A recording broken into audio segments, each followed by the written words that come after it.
जय हिंद दोस्तों, कैसे हैं आप सभी प्यारे भक्तों को राधे राधे। दोस्तों, इस टाइम मैं आया हूं भगवान श्री कृष्ण की नगरी और 4 धामों में से एक प्रमुख धाम द्वारिका। आज के इस खास वीडियो में मैं आपको द्वारिका यात्रा और दर्शन की संपूर्ण जानकारी बताऊंगा। अगर आप भी द्वारिका आने का प्लान बना रहे हैं तो आप एकदम सही वीडियो देख रहे हैं। ये वीडियो आपकी बहुत हेल्प करेगा। इस वीडियो में बात करेंगे आप यहाँ तक कैसे पहुँचेंगे, रुकने के लिए होटल या धर्मशाला कहाँ पर लेना चाहिए, दर्शन करने का सही तरीका क्या है, आप यहाँ पर कहाँ कहाँ घूम सकते हैं, और वीडियो के लास्ट में बात करेंगे संपूर्ण बजट की। तो द्वारिका यात्रा की A to Z complete information के लिए वीडियो को एक बार पूरा जरूर देखें। तो चलिए द्वारिकाधीश जी का नाम लेके शुरू करते हैं आज की इस पावन यात्रा को।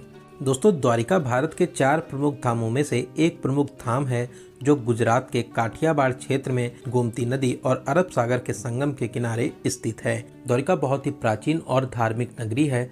5000 साल पहले भगवान श्री कृष्ण ने मथुरा छोड़ने के बाद में यहाँ पर सोने की द्वारिका बसाई थी। यहाँ पर भगवान श्री कृष्ण को समर्पित प्राचीन द्वारिकाधीश मंदिर के साथ साथ भेंट द्वारिका और भगवान शिव के 12 ज्योतिर्लिंगों में से एक नागेश्वर ज्योतिर्लिंग भी स्थापित है। तो फिर चलिए वीडियो में आगे बढ़ते हैं और एकदम शुरू से शुरू करते हैं और जानते हैं कि आप यहाँ तक कैसे पहुँचेंगे।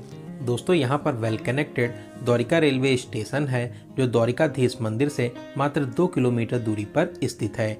वहीं यहाँ का नियरेस्ट एयरपोर्ट जामनगर में है जो द्वारिका से 135 किलोमीटर दूरी पर स्थित है।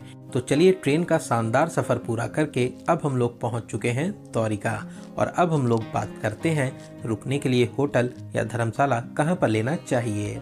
दोस्तों, ऐसे तो पूरे द्वारका में आपको बहुत से होटल और धर्मशाला मिल जाएंगे, लेकिन आप द्वारिकाधीश मंदिर के 400 से 500 मीटर रेंज में बजट से लेकर VIP होटल या धर्मशाला ले सकते हैं। यहाँ पर रूम्स की स्टार्टिंग 800 से हो जाती है। 1500 से 2000 के बजट में आप बहुत ही अच्छा AC रूम ले सकते हैं। तो चलिए एक अच्छा सा रूम लेने के बाद में अब हम लोग बात करते हैं यहाँ पर दर्शन करने का सही तरीका क्या है।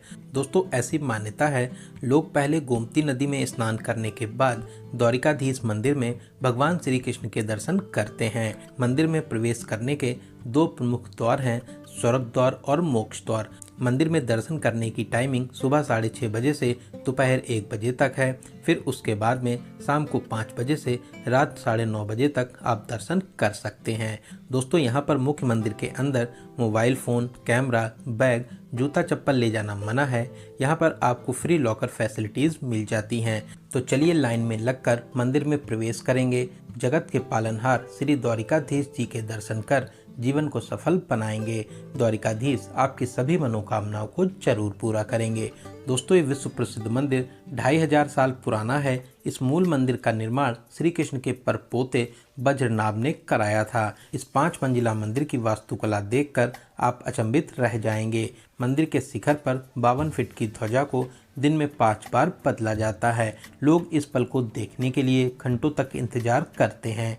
तो दोस्तों, यहाँ पर दर्शन करने के बाद में अब हम लोग गोमती नदी साइड आ जाएंगे। घाट के पास में बहुत से प्राचीन मंदिर बने हुए हैं। वहीं घाट के अंतिम छोर पर श्री संगम नारायण मंदिर है।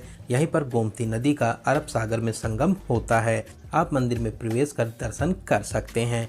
तो इन मंदिरों में दर्शन करने के बाद में अब जानते हैं द्वारिका में और कौन कौन से प्रमुख स्थान हैं जहां पर आप दर्शन करने जरूर जाएं। दोस्तों, यहाँ पर मंदिर दूर दूर हैं, तो आप ऑटो या स्कूटी से इन मंदिरों को कवर कर सकते हैं। ऑटो वाले द्वारिका लोकल के लिए 500 से 600 रुपये का चार्ज करते हैं और आपको 5 से 6 प्लेसेस को कवर कराते हैं। वहीं अगर आप 2 लोग हैं तो स्कूटी बेस्ट रहता है। एक दिन के लिए 400 से 500 रुपये का चार्ज लेते हैं। पेट्रोल आपको अलग से डलवाना रहता है। यहाँ पर बहुत से टूर एंड ट्रेवल्स के ऑफिस हैं या फिर होटल वाले भी आपको स्कूटी अरेंज करा देते हैं। तो चलिए सबसे पहले हम लोग चलेंगे श्री स्वामीनारायण मंदिर। दोस्तों, ये प्यारा सा मंदिर बहुत ही भव्य और आकर्षक शैली में बना हुआ है। मंदिर की शानदार कारीगरी आपको बहुत आकर्षित करेगी। मंदिर के अंदर विष्णु भगवान विराजमान हैं। आपको यहाँ पर दर्शन करके बहुत ही अच्छा लगेगा।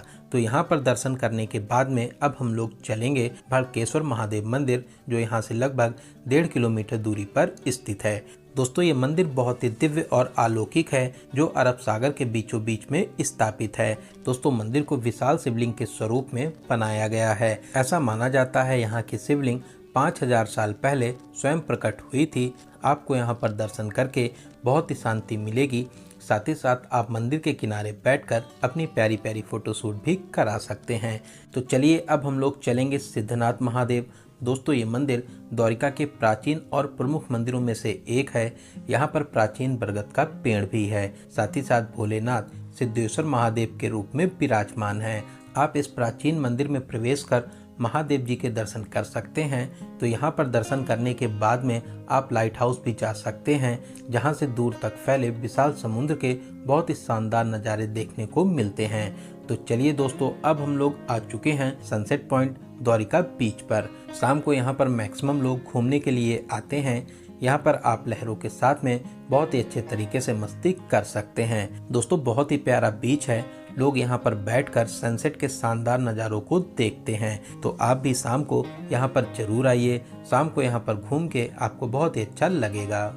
तो दोस्तों इन सभी प्लेसेस पर घूमने के बाद में अब हम लोग शाम को अपने होटल में आराम करेंगे और अगली सुबह हम लोग चलेंगे नागेश्वर ज्योतिर्लिंग और भेंट द्वारिका। दोस्तों अगर आपके पास में रेंटेड स्कूटी है तब तो सबसे अच्छा है। इसके अलावा ऑटो वाले नागेश्वर ज्योतिर्लिंग, भेंट द्वारिका और इस रूट पर जितने भी प्रमुख प्लेसेस हैं इन सभी को कवर करने के लिए 2000 से 2500 रुपये का चार्ज करते हैं। वहीं टैक्सी वाले 3500 से 4000 रुपये का चार्ज करते हैं। तो चलिए सबसे पहले हम लोग चलेंगे नागेश्वर ज्योतिर्लिंग जो द्वारका से लगभग 17 किलोमीटर दूरी पर स्थित है। दोस्तों ये बहुत ही प्रसिद्ध और अलौकिक मंदिर है जो भगवान शिव के 12 ज्योतिर्लिंगों में से 10वें स्थान पर आता है। यहाँ पर शिव जी की 125 फीट ऊंची विशाल प्रतिमा स्थापित है जो 3 किलोमीटर दूरी से ही दिखाई देती है। तो चलिए लाइन में लगकर मंदिर में प्रवेश करेंगे। महादेव जी गर्भगृह में विराजमान हैं। आप दर्शन करके आशीर्वाद प्राप्त कर सकते हैं। दर्शन के अलावा आप अगर चाहें तो यहाँ पर विशेष पूजन भी करा सकते हैं। जिन लोगों की कुंडली में सर्पदोष होता है उन लोगों के लिए यहाँ पर पूजन का विशेष महत्व माना जाता है। तो यहाँ पर दर्शन करने के बाद में अब हम लोग चलेंगे गोपी तालाब जो यहाँ से 5 किलोमीटर दूरी पर स्थित है। दोस्तों ये भी बहुत ही प्रसिद्ध और प्रमुख स्थान है। ऐसी मान्यता है भगवान श्री कृष्ण से मिलने के लिए बहुत सी गोपियां मथुरा से यहाँ पर आई थी। भगवान श्री कृष्ण ने गोपियों के साथ में अंतिम बार यहीं पर रासलीला की थी। दोस्तों यहाँ पर बहुत से मंदिर भी स्थित हैं। साथ ही यहाँ पर आप पानी में तैरते हुए पत्थर को भी देख सकते हैं। तो यहाँ पर दर्शन करने के बाद में अब हम लोग चलेंगे भेंट द्वारका जो गोपी तालाब से 22 किलोमीटर दूरी पर स्थित है। दोस्तों भेंट द्वारका तक बहुत ही अच्छा हाईवे बना हुआ है। हाल में ही समुद्र के ऊपर बहुत ही प्यारा सुदर्शन सेतु भी बनाया गया है। पहले भेंट द्वारिका तक बोट के माध्यम से जाया जाता था। दोस्तों भेंट द्वारिका एक टापू है। यहीं पर भगवान श्री कृष्ण का निवास स्थान था। इसके अलावा द्वारका भगवान श्री कृष्ण की राजधानी हुआ करती थी। वहीं से वे राजपाट चलाते थे। दोनों ही जगह द्वारिकाधीश मंदिर हैं। तो अब हम लोग आ चुके हैं द्वारिकाधीश मंदिर के पास में।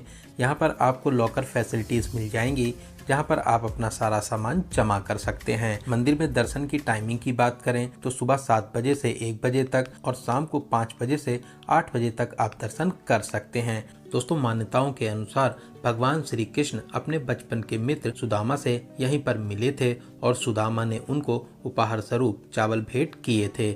इसीलिए यहाँ पर चावल का भोग लगता है। आप मंदिर में प्रवेश कर द्वारिकाधीश जी के दर्शन कर सकते हैं। द्वारकाधीश मंदिर से मात्र 100 मीटर दूरी पर ही सोने की द्वारिका पावन धाम मंदिर भी स्थित है जिसे सोने की द्वारिका के स्वरूप में बनाया गया है। यहाँ पर आपको 40 रुपए का एंट्री टिकट देना होता है।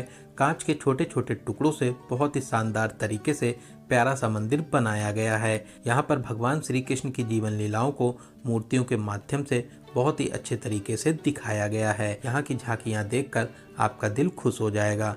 इन मंदिरों के अलावा आप हनुमान टीला मंदिर, नीलकंठ महादेव और अभया माता मंदिर में दर्शन भी कर सकते हैं। तो यहाँ से वापसी के टाइम पर सुदर्शन सेतु पर भी आप कुछ देर रुक सकते हैं। सुदर्शन सेतु को बहुत ही शानदार तरीके से बनाया गया है। पिलर पर लगे मोर पंख यहाँ की भव्यता में 4 चांद लगाते हैं। आप अपनी यादों के लिए प्यारी प्यारी फोटोशूट जरूर कराएं। तो दोस्तों अब हम लोग द्वारका साइड वापसी करेंगे। अब हम लोग चलेंगे शिवराजपुर बीच, जो भेट द्वारिका से 25 किलोमीटर दूर और द्वारका से 12 किलोमीटर दूरी पर स्थित है। हरे नीले पानी वाले इस बीच पर आप सभी वाटर एक्टिविटीज का मजा ले सकते हैं। यहाँ पर आप speed boat ride, banana ride, paragliding, boating के साथ साथ समुद्र के बीचों बीच में स्थित आइलैंड पर भी बोट के माध्यम से जा सकते हैं। बहुत ही सुंदर और प्यारा सा बीच है। आप यहाँ पर बहुत ही अच्छे तरीके से एंजॉय कर सकते हैं। तो यहाँ पर मस्ती करने के बाद में अब हम लोग चलेंगे रुक्मणी माता मंदिर, जो द्वारका से 2 किलोमीटर दूरी पर स्थित है।